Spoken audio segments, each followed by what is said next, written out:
Sarah, thank you. The Senate is back in Washington to vote for an 11th time to end the government shutdown. The House remains out of session as it has been since September 19th.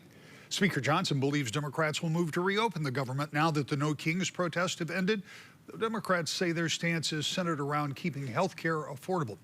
Kristen Eskow from our D.C. Bureau joins us now live. Kristen, what do we know? Well, Rick, at this point, it doesn't look like any end is in sight, because even though Republicans see some hope that perhaps Democrats will vote to end the shutdown now that the No Kings protests have passed, right now Democrats show no signs of backing down from their health care demands.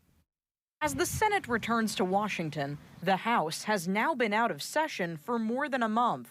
We passed a responsible short-term solution to keep the government open while we just simply finish our work to fund the government. House Speaker Mike Johnson accuses Democrats of playing politics with the No Kings protests held around the country on Saturday. We will not move toward authoritarianism in America. Organizers estimate 7 million people rallied against President Trump and his administration. Now that Democrats have had their protest and publicity stunts, I just pray that they come to their senses and end this shutdown and reopen the government this week. But House Minority Leader Hakeem Jeffries says Democrats are sticking to their demands on health care.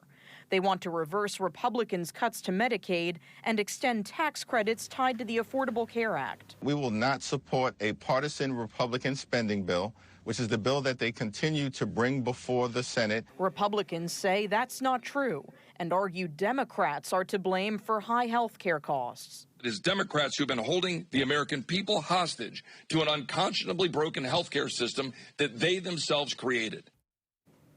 Now, the 11th vote on that stopgap funding bill is set to take place tonight in the Senate. But, Rick, at this point, there's no indication it'll pass. Yeah, it's hard to find cooperation on D.C., and I understand that the Senate may also vote on a bill this week that would pay federal workers who have been forced to work during the shutdown. Is that something the House would come back and try to consider if it's passed in the Senate?